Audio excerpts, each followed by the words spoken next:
Teachers academy group के YouTube channel में आप सभी का फिर से एक बार स्वागत है। दोस्तों आज हम टॉप 10 सिलेक्टेड क्वेश्चंस आप लोगों के लिए लेकर के आए हैं और यह उस टॉपिक का क्वेश्चंस है जिस टॉपिक से हर ईयर कम से कम 2-3 मार्क्स का क्वेश्चन एराइज होता है और उस टॉपिक का नाम है विकास की अवधारणा एवं अधिगम के साथ इसका संबंध। जी हाँ दोस्तों, सीटेट का जो ऑफिशियली सिलेबस है उस सिलेबस में हमें टॉपिक 1 में यही चैप्टर पढ़ना है, लर्निंग डेवलपमेंट का कंसेप्ट विथ लर्निंग। ठीक है, तो उसका जो टॉप सिलेक्टेड क्वेश्चंस को जो सेट है उस प्रैक्टिस क्वेश्चंस और जो प्रीवियस ईयर के क्वेश्चन है उसका 3 सेशन पहले करा दिया जा चुका है और आज जो है लाइव टेस्ट आपका मॉक टेस्ट हो रहा है। जितने भी स्टूडेंट अभी इस सेशन में जुड़े हुए हैं हमें एक बार यस टाइप करके बताएंगे, साउंड क्लियर है तो यस टाइप करके बताएंगे, अगर कोई बफरिंग की समस्या नहीं है तो यस टाइप करके बताएंगे। तब तक हम आप लोगों को बता दें कि जो नए स्टूडेंट होंगे वो टीचर्स एकेडमी लिखेंगे, यूट्यूब पे सर्च करेंगे टीचर्स एकेडमी ग्रुप और यूट्यूब चैनल को सब्सक्राइब करेंगे, क्योंकि इस चैनल के माध्यम से आप लोगों को NCERT बेस्ड नोट्स प्रोवाइड कराई जाती है, वो भी अनुभवी योग्य शिक्षकों के द्वारा यानी हम लोगों के द्वारा जो तैयार किया जाता है वो नोट्स आप लोगों को प्रोवाइड कराया जाएगा और उससे 100% आप सीटेट क्वालिफाई करेंगे।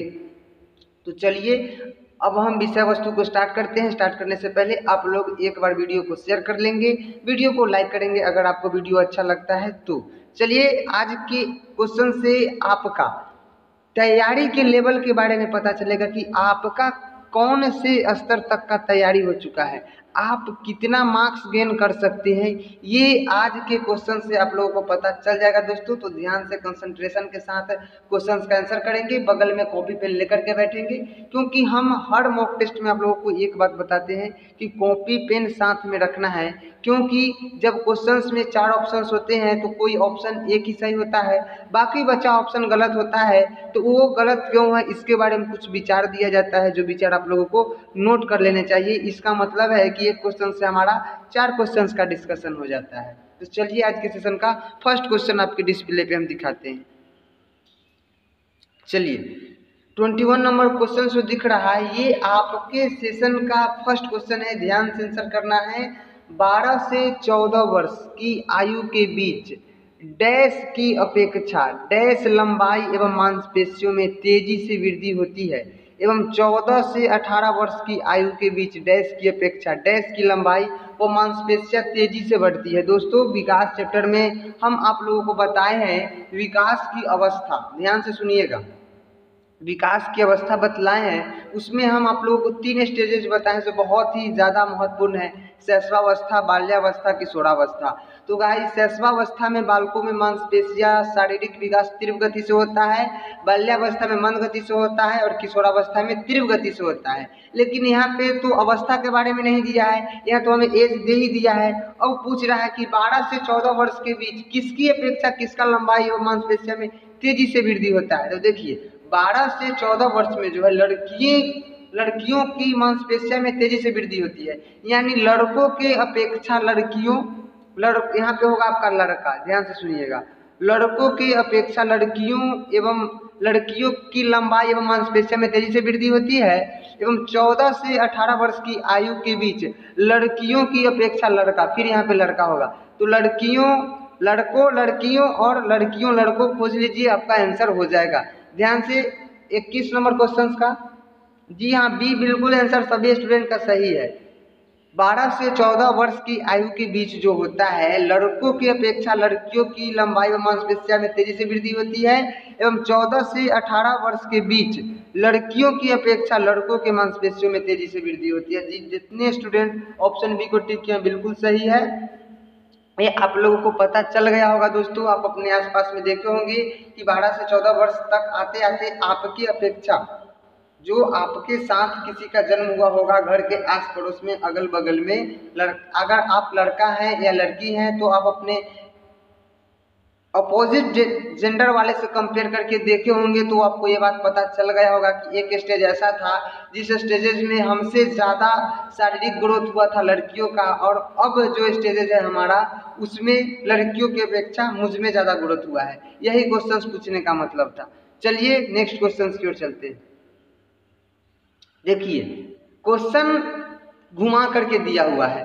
अगर डायरेक्ट रहता कि अधिगम की प्रक्रिया विकास की किस अवस्था से आरंभ होती है, तो शैशवावस्था से ही आरंभ हो जाती है। लेकिन यहाँ पे बात है सार्थक अधिगम, यानी आपका सही अर्थ में अधिगम किस अवस्था से प्रारंभ होती है, आंसर करना है। आप लोगों को कंफ्यूजन में नहीं जाना है, बिल्कुल शैशवावस्था। सभी स्टूडेंट सही आंसर किए हैं। 22 का 3 बिल्कुल शैशवावस्था ही होगा, क्योंकि जन्म के बाद आप लोगों को हम बताए हैं कि अधिगम जीवन पर्यंत चलने वाली एक सतत प्रक्रिया है।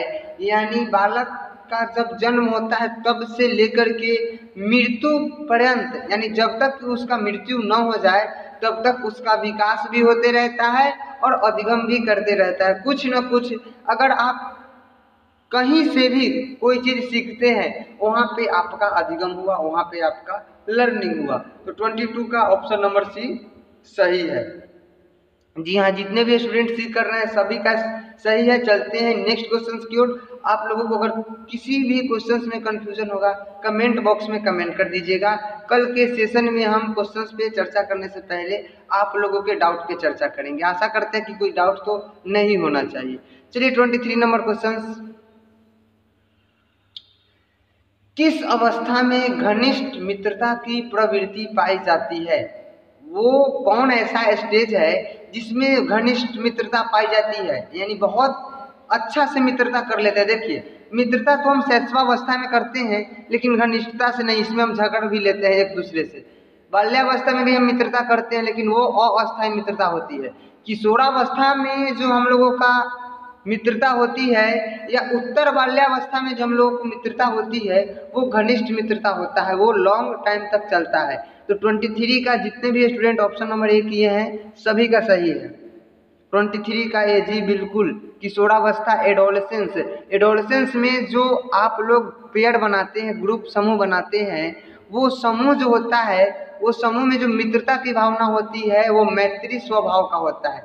मैत्री यानी ग्रुप के लिए सभी मिलकर के काम करते हैं, एक समान सहयोग प्रदान करते हैं, तो घनिष्ठ मित्रता की प्रवृत्ति जो होगा वो किशोरावस्था में पाया जाता है सबसे अधिक। तो 23 का ए है। चलिए नेक्स्ट क्वेश्चन की ओर चलते हैं।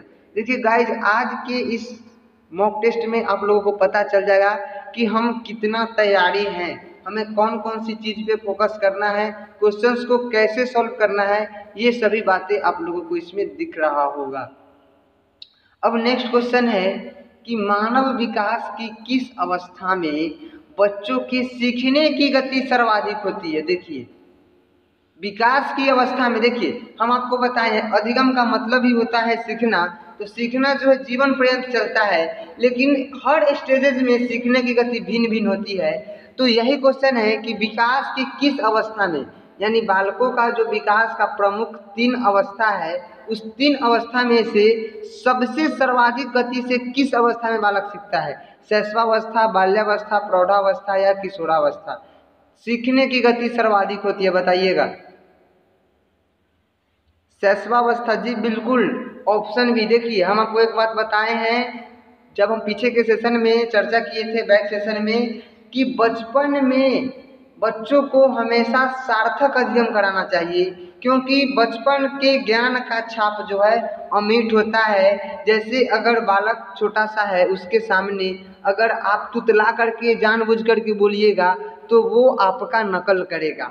अगर उसके सामने अगर कोई गलत लैंग्वेज का यूज करते हैं तो वो बहुत जल्दी कैप्चर कर लेता है, बहुत जल्दी कैच कर लेता है, बहुत जल्दी सीख लेता है वो सभी भाषा को। इसलिए बड़ों को हमेशा ये ध्यान में रखना चाहिए कि छोटे बच्चों के सामने, खास करके शैशवावस्था, वहाँ के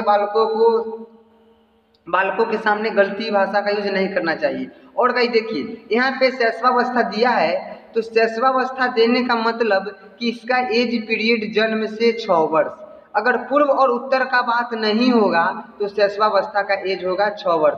तो जैसे ही 2 वर्ष के बाद के बालक जो होते हैं वो सही अर्थ में और सही तरीके से और बहुत तीव्र गति से सीखते हैं और तीव्र शारीरिक विकास भी होता है शैशवावस्था में। तो 24 का आपका ऑप्शन नंबर बी आप लोग नोट करते चलिएगा। चलते हैं नेक्स्ट क्वेश्चन की ओर।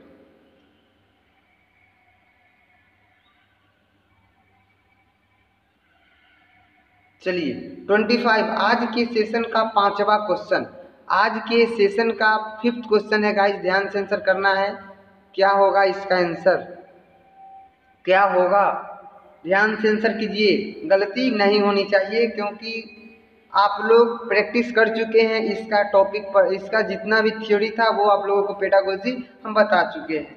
चलिए, ऐसे गलती भी एक प्रकार का अधिगम ही है क्योंकि प्रयास करने से ही सफलता की ओर आदमी पहुंचता है और प्रयास के दौरान सफलता और असफलता दोनों हाथ लगती है, इसलिए घबराना नहीं। चलिए 25 नंबर क्वेश्चन का आंसर करेंगे। क्वेश्चन है, शिक्षा मनोविज्ञान में डैश अवस्थाओं में होने वाले मानव विकास का अध्ययन किया जाता है। देखिए, शिक्षा मनोविज्ञान में हम आप लोगों को बताए हैं, शिक्षा मनोविज्ञान में किस किस अवस्था का अध्ययन किया गया है 25 का। देखिए, शिक्षा मनोविज्ञान यानी शिक्षा ग्रहण किस अवस्था तक के बालकों के लिए किया जाता है, तो शैशवावस्था, बाल्यावस्था और किशोरावस्था। वयस्कावस्था में कोई शिक्षा ग्रहण करने का एज वो नहीं होता है और शिक्षा मनोविज्ञान के अंतर्गत प्रमुख रूप से 3 अवस्थाओं पे ही अध्ययन किया गया है। 3 अवस्थाओं पे ही मनोवैज्ञानिकों ने शोध किया है और ये 3 अवस्था को ही एक्सेप्ट करके चले हैं आगे की ओर बच्चों को पढ़ाने के लिए। तो ऑप्शन ए बी सी आपका ऑप्शन नंबर बी में है जी, बिल्कुल 25 का जितने भी स्टूडेंट बी किए हैं सभी स्टूडेंट का सही आंसर है। चलिए चलते हैं 26 नंबर क्वेश्चन की ओर।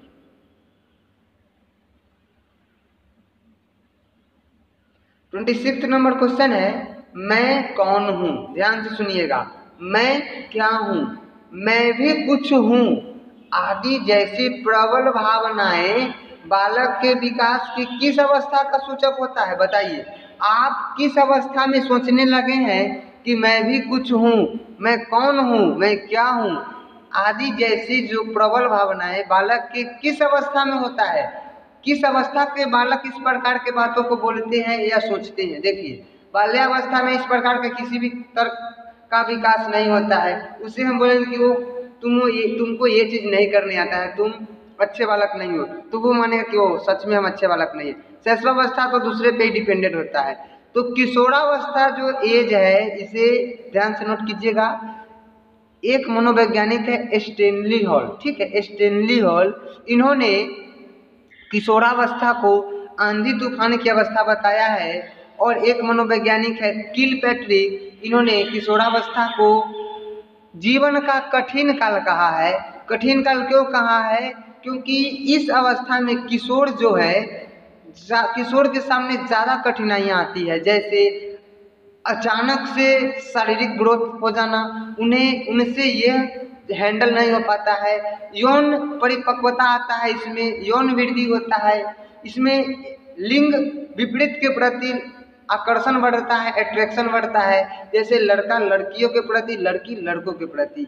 तो ये स्टेज जो है किशोरावस्था, इसमें ही ये सब की प्रबल भावनाएं आती है। तो 26 का ऑप्शन नंबर ए सही है। चलेंगे 27 नंबर क्वेश्चन की ओर। इससे पहले आप लोगों को बात बता दें कि अगर अभी तक लाइक नहीं किए हैं तो वीडियो को लाइक शेयर करेंगे और टेस्ट को अंत तक देंगे, तभी आपके तैयारी का पता चलेगा। चलिए 27 नंबर क्वेश्चन की ओर चलते हैं। चलिए, क्वेश्चंस आपके डिस्प्ले पे। बाल विकास के विभिन्न आयाम एवं इनके अधिगम के संबंध के संदर्भ में, देखिए, बाल विकास के विभिन्न आयाम, हम आप लोगों को विकास के आयाम जो 3 बताए थे, जो स्टूडेंट वो क्लास में नहीं थे अभी नोट करेंगे।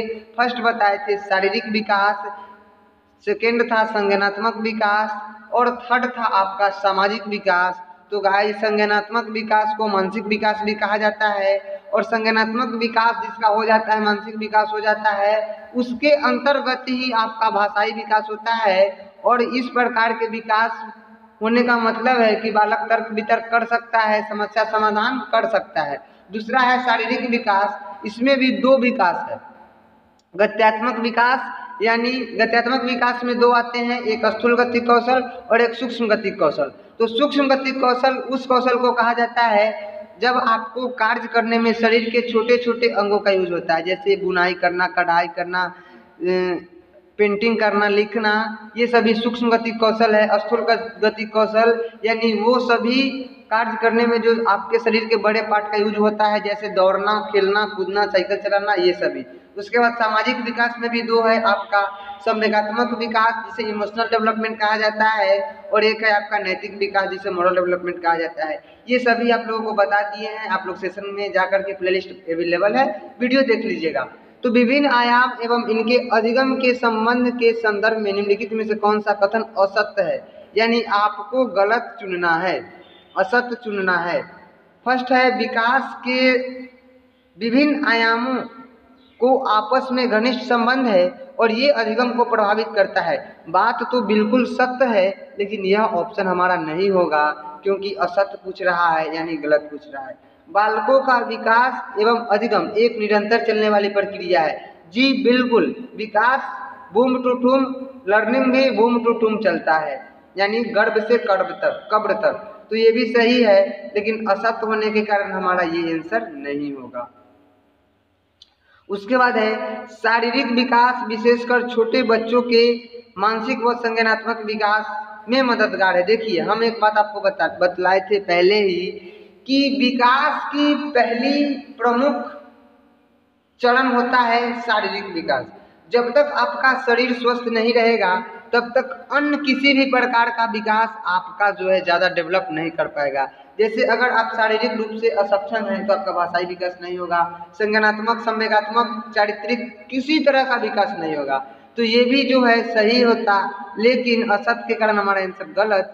उपरोक्त में से कोई ऐसा कथन नहीं है जो इस क्वेश्चन का आंसर होगा, यानी डी नंबर 27 का डी। जितने भी स्टूडेंट किए हैं सभी सही किए हैं, क्योंकि उपरोक्त ये तीनों जो है सत्य कथन है और असत्य पूछ रहा था, तो लास्ट जब बचता है वही हमारा आंसर हो गया 27 का डी। चलिए 28 नंबर क्वेश्चन पे चलते हैं। ध्यान से आंसर कीजिएगा guys. 28 number, operation black board परिणाम था। ये ऑपरेशन ब्लैक बोर्ड का क्या परिणाम है, इसके बारे में क्वेश्चन है। तो देखिए, पहले हम ऑपरेशन ब्लैक बोर्ड के बारे में कुछ जानकारी देते हैं, नोट कर लेंगे आप लोग। ऑपरेशन ब्लैक बोर्ड जो है राष्ट्रीय शैक्षिक योजना 1986 1986 का परिणाम है, और इस योजना के अंतर्गत प्रत्येक विद्यालय में कम से कम 2 कमरे एवं 2 शिक्षकों के साथ आवश्यक खिलौना, ब्लैक बोर्ड, नक्शा, चार्ट आदि का व्यवस्था होगा। ऑपरेशन ब्लैक बोर्ड में ये सभी चीज का होना आवश्यक माना गया था। किस योजना के तहत? तो राष्ट्रीय शैक्षिक योजना 1986 1986। तो 28 नंबर का ऑप्शन नंबर सी, ये न्यू क्वेश्चन आपको देखने को मिला, बिल्कुल न्यू क्वेश्चन था। अब 29 नंबर क्वेश्चन,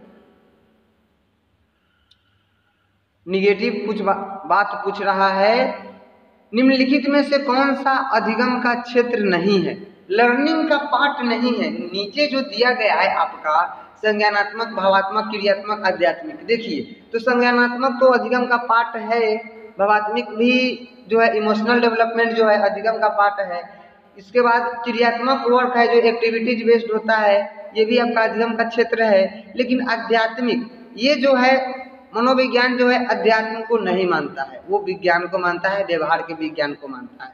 तो आपका जो होगा आंसर ऑप्शन नंबर डी होगा, 29 का ऑप्शन नंबर डी। कितने स्टूडेंट ऑप्शन डी की ओर गए हैं 29 का?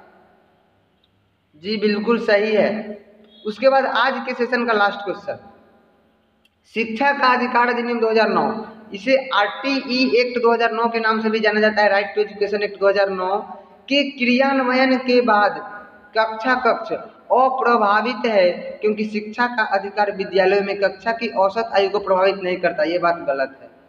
जेंडर के अनुसार अधिक समझातीय है, आयु के अनुसार अधिक समझातीय है, आयु के अनुसार अधिक विषमजातीय है। क्या होगा इसका आंसर? ये जल्द से जल्द आंसर करेंगे 13 का।